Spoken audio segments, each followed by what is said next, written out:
பொதுவாக இந்த சேஷ்டபுத்திர பாகம் அப்படின்னு சொல்லுவாங்க. சேஷ்டபுத்திர பாகம்னா என்ன அப்படின்னா ஃபர்ஸ்ட் பார்ன் அப்படின்னு நம்ம ஈஸியாக சொல்லலாம், முதற் பேரானவர் அப்படின்னு சொல்லலாம். இப்போது ஆபிரகாமுக்கு அப்புறம் அது ஈசாக்குக்கு வருது, ஈசாக்குக்கு அப்புறம் யாக்கோபுக்கு வருது. அதுக்கு ரீசன்ஸ் இருக்குது. இப்போ ஆபிரகாமுடைய ஃபர்ஸ்ட் பார்ன் அப்படின்னு பார்த்தா மறுமனையாட்டிக்கிட்ட பிறந்த இஸ்மவேல் இருக்கணும். ஆனால் கர்த்தருடைய திட்டம் ஈசாக்கு இடத்துல இருக்கிறது, இஸ்மவேலை அனுப்ப சொல்லிட்டார். அதே மாதிரி ஈசாக்குடைய பிள்ளைகளில் ஃபர்ஸ்ட் பார்ன் அப்படின்னா அது வந்து ஏசா தான். ஆனால் கர்த்தர் ஏசாவுக்கு அல்ல, யாக்கோபுக்கு தான் அது கொடுக்க சொல்லிட்டார். மூத்தவன் இளையவன் மூத்தவனை சேவிப்பான்னு சொல்லிட்டார். ஸோ இப்படி ஃபர்ஸ்ட் பார்ன்குரியது அப்படியே அடுத்தடுத்து மாறிக்கிட்டே வருது. பல இடங்களில் இது நடக்குது. ஆனால் யாக்கோபுக்கு அப்புறம் ஃபர்ஸ்ட் பார்ன் யார், அந்த சேஷ்டபுத்திர பாகம் யாருக்கு போச்சு அப்படிங்கிறது ரொம்ப முக்கியம். ஏன்னா அந்த ஃபர்ஸ்ட் பார்னுக்கு அப்புறம் தான் அதிலிருந்து அடுத்தடுத்த ஃபர்ஸ்ட் பார்ன் வரணும். அப்படியே வந்துகிட்டே இருந்தால் தான் கரெக்டாக வரும்னு வச்சுக்கோங்களேன். இப்போ நீங்கள் மத்திய எழுதின சுவிசேஷம் 1ஆம் அதிகாரத்தில் நீங்கள் வாசிச்சிங்கன்னா யாக்கோபுக்கு அப்புறம் அது யூதான்னு இருக்குது. அந்த இடத்துல நீங்கள் பார்த்தீங்கன்னு சொன்னால் யாக்கோபுக்கு அப்புறம் யூதான்னு. பல நேரங்களில் நான் கூட சேஷ்டபுத்திர பாகம் யூதாவுக்கு தான் இருக்குமோ அப்படின்னு சொல்லி பிரசங்கம் பண்ணியது உண்டு. ஆனால் ஒரு சகோதரர் வழியாக ஆண்டவர் எனக்கு ஒரு காரியத்தை சொல்லிக் கொடுத்தார், வசனத்திலேருந்து சொல்லிக் கொடுத்தார். இந்த சேஷ்டபுத்திர பாகம் யாக்கோபுக்கு அப்புறம் யாருக்கு போச்சு அப்படின்னு பார்த்தீங்கன்னு சொன்னால் 1 நாளாகமத்தின் புஸ்தகம் 5ஆம் அதிகாரம் 1-2 வசனங்களை நீங்கள் வாசிக்கும் போது நான் வாசிக்கிறேன். ரூபன் இஸ்ரவேலுக்கு முதற் பிறந்த சேஷ்டபுத்திரனும், ஆனாலும் அவன் தன் தகப்பனுடைய மஞ்சத்தை தீட்டுப்படுத்தினபடியால் கோத்திரத்து அட்டவணையிலே அவன் முதற் பிறந்தவனாக எண்ணப்படாமல் அவனுடைய சேஷ்ட சுதந்திரம் இஸ்ரவேலின் குமாரராகிய யோசேப்பின் குமாரருக்கு கொடுக்கப்பட்டது. நல்லா கவனிச்சுக்கொள்ளுங்க, சேஷ்ட சுதந்திரம் யோசேப்பின் குமாரருக்கு கொடுக்கப்பட்டது. என்ன ஆச்சரியம் பாருங்கள். இந்த சேஷ்டபுத்திர பாகம் யாக்கோபுக்கு அப்புறம் யோசேப்பு வழியாக அவன் குமாரருக்கு போகிறது. எப்படி என்ன நடந்துச்சு அப்படின்னு சொல்லி நீங்கள் கேட்டிங்கன்னு சொன்னால், இதுக்கு அப்புறம் நீங்கள் ஆதியாகமத்தை நீங்கள் வேறு மாதிரி படிங்க, அப்போ உங்களுக்கு இன்னும் வித்தியாசமாக தெரியும். உதாரணமாக ஆபிரகாம் பற்றி சொல்லிக்கிட்டே வரும். அடுத்து நீங்கள் பார்த்தீங்கன்னு சொன்னால் ஈசாக்கை பற்றி வரும். அதுக்கப்புறம் ஆபிரகாம் பற்றி இருக்காது, அவர் மரணம் மட்டும்தான் இருக்கும். ஈசாக்கு எப்போ யாக்கோபை ஆசீர்வதிச்சு அனுப்புகிறாரோ பைபிள் வந்து யாக்கோபுக்கு பின்னாடி போயிடும். யாக்கோபுக்கு பின்னாடி போன பிறகு ஈசாக்குடைய மரணம் மட்டும்தான் இருக்கும், இல்லையா, முழுக்க முழுக்க யாக்கோபை பற்றி தான் இருக்கும். அப்போ யாக்கோபுடைய காரியங்கள் வரும்போது அடுத்து எங்கே வரணும், சேஷ்டபுத்திர பாகம் யாரோ அவன் பின்னாடி போகணும். கரெக்டாக நீங்கள் பார்த்தீங்கன்னு சொன்னால் இப்போ நமக்கு படிக்கும் போது வித்தியாசம் தெரியுது. யாக்கோபுக்கு அப்புறம் பைபிள் எங்கே போகுதுன்னா யோசேப்புக்கு பின்னாடி போகுது. 37ஆம் அதிகாரம் 1-2 வசனம் ஆதியாகமத்தின் புஸ்தகம். யாக்கோபு தன் தகப்பன் தங்கியிருந்த கானான் தேசத்திலே குடியிருந்தான். யாக்கோபுடைய சந்ததியினுடைய வம்ச வரலாறு அப்படின்னு ஆரம்பித்து யோசேப்பு 17 வயதினிலே தன் சகோதரனோடு கூட ஆடுகளை மேய்த்து கொண்டிருந்தான். யோசேப்பை பற்றி போகுது. அதுக்கப்புறம் ஃபுல்லாக பார்த்தீங்கன்னா யோசேப்பை பற்றி போகுது. நடுவில் யூதா வந்துட்டு போகிறார், திருப்பி யோசேப்புக்கு பின்னாடியே போடுது. யோசேப்புடைய மரணம் வரைக்கும் போகுது. அத்தோட ஆதியாகமே முடிவடையுது.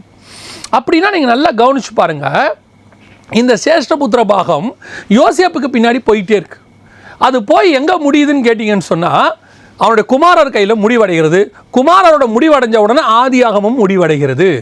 அடுத்து அது தனியாக லேவியிலேருந்து ஆரம்பிக்குது. அதாவது மோசே கிட்ட ஆரம்பிக்குது யாத்திராகமம். இதோடைய கண்டினியூஷன் இல்லை, நடுவில் ஒரு 400 இயர்ஸ் முடிஞ்சிருச்சு. அப்படின்னா அந்த ஆதியாகமத்தின் புஸ்தகத்தினுடைய அமைப்பில் யாக்கோபுக்கு அப்புறம் யோசேப்பு வரார். இந்த யோசேப்பு ஏன் சேஷ்டபுத்திர பாகத்துக்கு செலக்ட் பண்ணப்பட்டார், அது ரொம்ப முக்கியம். ஏன் செலக்ட் பண்ணப்பட்டார், அதுக்கு முன்னாடி இருந்தவங்களாம் ஏன் தள்ளப்பட்டாங்க. இந்த யோசேப்பு 11ஆவது பையன், அதான் ரொம்ப முக்கியம். இந்த யோசேப்பு 11ஆவது பையன், ஃபஸ்ட்டு இடத்துக்கு வராரு.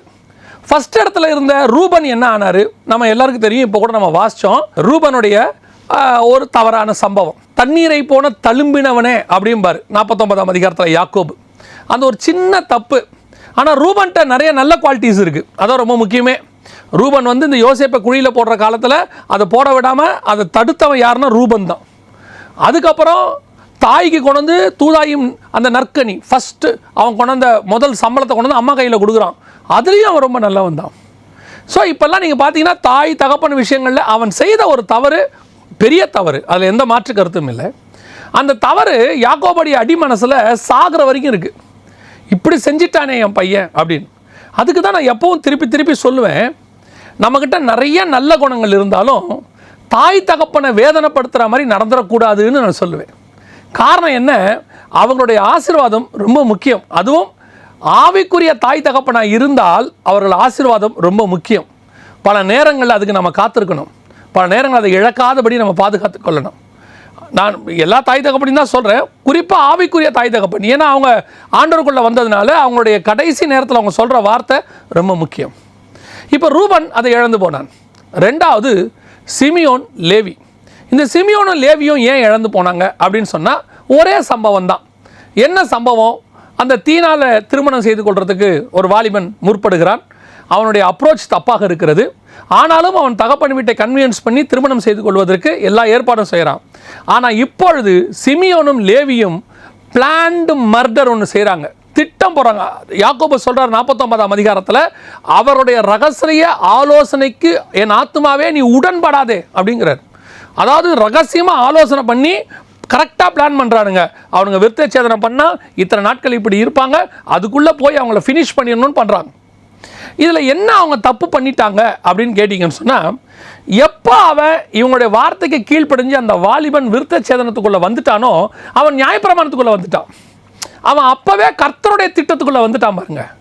எப்போ அவன் ஒரு உடன்படிக்கை கர்த்தரோட பண்ணிட்டானோ அப்போ உடன்படிக்கை பண்ணினவனை கொலை செய்வது மீண்டும் இவங்க தான் அதுக்கு கொலை செய்யப்படணும். நியாயமாக நியாயப்பிரமாண முறைப்படி சிமியோனும் லேவியும் கொலை செய்யப்பட வேண்டியவர்கள். காரணம், அவங்க அவனை புறஜாதியாகவே பார்க்குறாங்க. அவங்கள அறியாமலேயே இவங்களே அவனை நியாயப்பிரமாணத்துக்குள்ளே நடத்திட்டாங்க. அவன் விருத்தச்சேதனம் பண்ணிட்டான். அவன் பண்ணிட்டானா உடன்படிக்கைக்குள்ளே வந்துட்டான். உடன்படிக்கைக்குள்ளே வந்தவனை, இஸ்ரவேலுக்குள்ளே வந்தவனை, நியாயப்பிரமாணத்துக்குள்ளே வந்தவனை கொலை பண்ணுறது பாவம். அந்த பாவத்தை தான் அவங்க செஞ்சிட்டாங்க. அதனுடைய விளைவு அடுத்து வர வேண்டிய சேஷ்டபுத்திர பாகம் அவர்களுக்கு வராமல் போய்விட்டது. அவங்கள அதோட நீங்கள் பார்த்தீங்கன்னா ரூபனை வெறுக்கிறத விட சிமியோன் லேவியை அதிகமாக வெறுப்பார் அவர் யாக்கோபு. நீங்கள் 49ஆம் அதிகாரத்தை அப்புறமா வாசித்து பாருங்கள். அது ரொம்ப சாதாரணமான அதிகாரம் இல்லை, ரொம்ப இம்பார்ட்டண்ட்டான அதிகாரம். அந்த இடத்துல அவங்க ரெண்டு பேரும் ஏன் அப்படின்னு கேட்டிங்கன்னா, அவருடைய பிளான் பண்ணி என் வாசனையை கெடுத்து போட்டாங்க, என் சாட்சியை கெடுத்துட்டீங்கடா பாரு. இது ரெண்டாவது நடந்தது. அடுத்து யூதாவை பற்றி பார்க்கும்பொழுது யூதா தள்ளப்படவில்லை. அதான் ரொம்ப முக்கியம். யூதா தள்ளப்படவில்லை.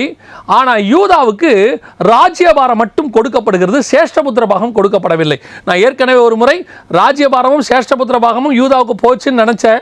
ஆனால் இது என்னுடைய மிஸ்டேக். ஆனால் அதுக்கு பிறகு வேதத்தை வாசிக்கும் போது 1 நாளாகமத்தின் புஸ்தகம் 5ஆம் அதிகாரத்தில் தெளிவாக வாசிக்கிறோம். அந்த 2வது வசனத்தில் நீங்கள் வாசிங்கன்னா, யூதா தன் சகோதரர்களே பலத்ததினால் ராஜ்யபத்தியம் அவன் சந்ததியில் உண்டானது, ஆகிலும் சேஷ்டபுத்திர சுதந்திரம் யோசேப்பு உடையதாய் மாறிற்று. அந்த ராஜ்யபாரத்தை தான் யூதா கோத்திரத்தில் வந்த தாவீது கிட்ட ஆண்டவர் கொடுக்கிறார். அந்த தாவீதிலிருந்து அதில் இயேசு கிறிஸ்து வருகிறார். இந்த வம்ச வரலாறு அட்டவணை தான், அதாவது ராஜ்யபாரத்தின் வரலாறு தான் நமக்கு மத்தியில் இருக்குது. அதனால தான் யூதா வராரு. என்ன காரணம் அப்படின்னா, மத்தியையு யூதர்களுக்கு எழுதுறாரு.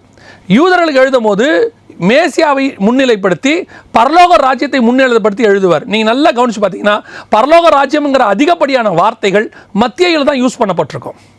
இந்த பரலோக ராஜ்யம் என்கிறத அந்த ராஜ்யத்தை ஃபோக்கஸ் பண்ணி தான் அந்த மத்திய இருக்கிறதுனால அந்த ராஜ்யபாரத்துக்குரிய யூதாவை ஆவியானவர் அங்கே கொண்டு வந்தார்.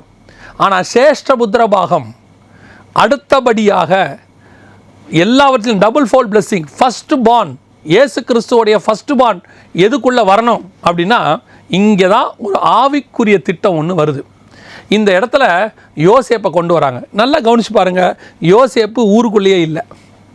யோசேப்பு எங்கே இருக்கிறாரு? எகிப்தில் இருக்கிறார்.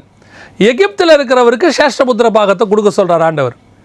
எகிப்தில், ஏன்னா யோசேப்பு அதுக்கப்புறம் எங்கே வரல, இஸ்ரவேலுக்கே வரல. அவங்க அப்பா அடக்கம் பண்ணதுக்கு வந்தாரே ஒழிய அதுக்கு பிறகு அவர் இஸ்ரவேலுக்குள்ளே ஸ்டே பண்ணலை.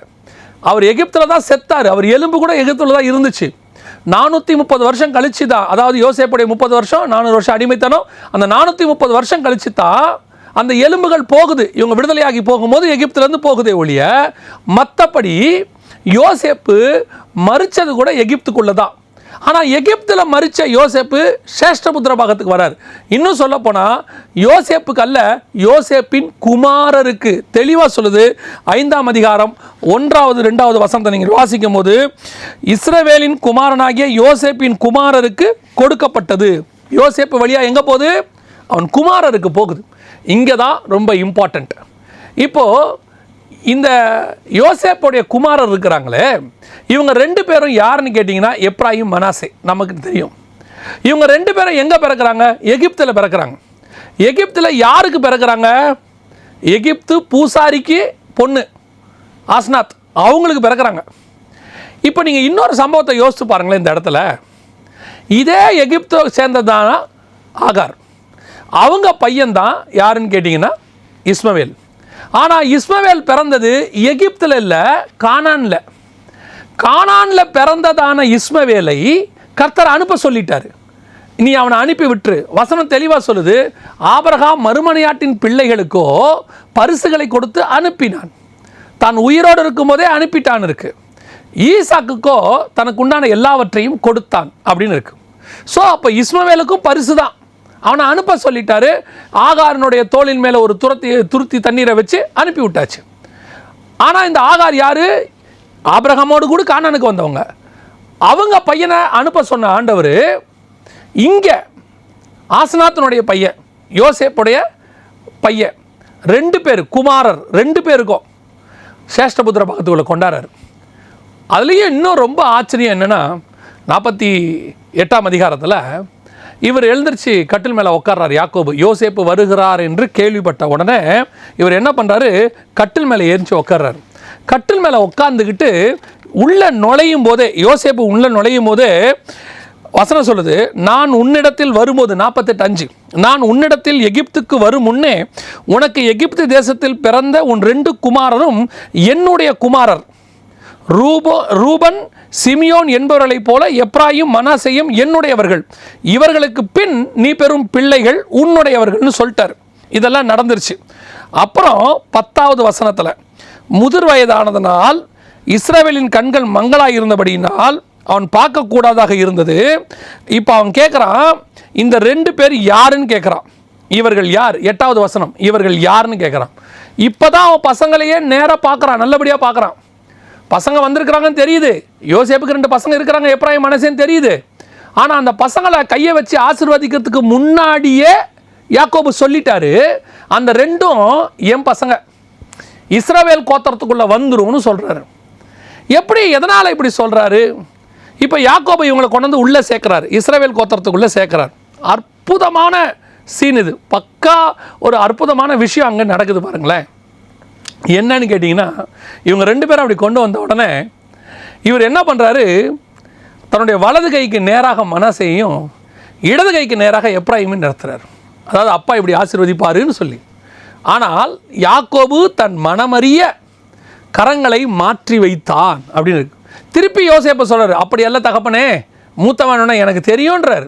எனக்கு தெரியும், நீ என்ன செய்ய, அவனை அப்படியே விடு அப்படிங்கிறார். என்ன காரணம் அப்படின்னு கேட்டிங்கன்னா, இப்போ இவன் யாக்கோபு யார்? இஸ்ரவேல்.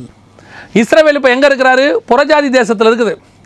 இஸ்ரவேல் புறஜாதியார் காலத்துக்கு வரும்போது நல்லா கவனிச்சுக்கொள்ளுங்க, இங்கே புறஜாதியார் இஸ்ரவேலுக்குள்ளே வரணும்னா, இஸ்ரவேலுடைய நியாயப்பிரமாணம், இஸ்ரவேலுடைய உடன்படிக்கை, இஸ்ரவேலுக்குள்ளே நீ வரணும்னா நேரடியாக வர முடியாது, சிலுவை வந்தால் தான் வர முடியும், கிராஸ்.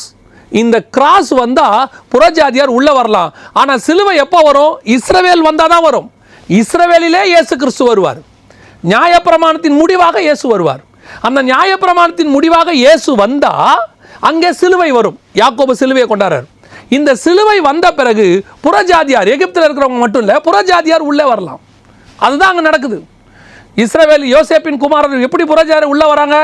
ஏன் ஆகாருடைய பையன் வரல? ஆகாருடைய பையன் வராமல் போனதுக்கு காரணம், அங்கே அவனுக்கு மாம்சத்திலான விருத்த சேதனம் நியாயப்பிரமாணம் தான் இருந்துச்சு, சிலுவை வரல. சிலுவை இங்கே என்ன இருக்குது? இஸ்ரவேலுடைய அந்திம காலம், கடைசி காலம். நீங்கள் யாக்கோபுடைய முடிவு காலம்னு பார்க்கக்கூடாது. ஆவிக்குரிய விதத்தில் பார்த்தீங்கன்னா இஸ்ரவேலுடைய முடிவு காலம் அது புறஜாதி தேசத்துக்குள்ளே இருக்குது. அது புறஜாதி தேசத்துக்குள்ளே வரும்போது சிலுவை வரும். இந்த சிலுவை வந்தவொடனே, ஏன்னா அவங்க ரோமர்கிட்ட அடிமையாக இருக்கிறாங்க. ரோம சாம்ராஜ்யம் தான் கடைசி சாம்ராஜ்யம். அந்த ரோம சாம்ராஜ்யத்தின் அடிமைத்தனத்துக்குள்ளே இருக்கிறாங்க. அந்த அடிமைத்தனத்துக்குள்ளே இருக்கும்போது சிலுவை வரும். சிலுவை வரும்போது புறஜாதியார் உள்ளே வருவார்கள். இதுக்கு அடுத்து இன்னும் அற்புதமான காரியங்களும் அதுக்கு பின்னாடி இருக்குது. அப்போ சேஷ்டபுத்திர பாகம் யாக்கோபின் வழியாக யோசேப்பின் குமாரருக்கு எப்படி போது பாருங்க. இது யாரும் இல்லை, நீங்களும் நானும் தான். புறஜாதியாராகிய உங்களையும் என்னையும் இஸ்ரவேலுடைய பங்குக்குள்ளே கொண்டு வரத்துக்கு, ஆசீர்வாதத்துக்குள்ளே கொண்டு வரத்துக்கு உங்களுக்காகவும் எனக்காகவும் ஒரு சிலுவை வந்தது. எங்கே வருது? யாக்கோபின் வழியாக, இஸ்ரவேலின் வழியாக. அந்த சிலுவை வந்ததுனால நீங்களும் நானும். இதைத்தான் பவுல் அழகாக எழுதுறாரு, அந்த ஒலிவ மரத்தில் ஒட்ட வைக்கப்பட்ட காட்டு ஒலிவ மரம். அது உள்ள உங்களை என்னை ஆண்டவர் கொண்டாந்துட்டாரு. பாளையத்துக்கு புறம்பே இருந்த நம்மளை பாளையத்துக்கு நடுவில் கொண்டு வந்திருக்கிறார். எவ்வளோ பெரிய ஆசீர்வாதம்! இதுதான் சேஷ்டபுத்திர பாகத்தினுடைய விசேஷம், பயங்கரமான விசேஷம்.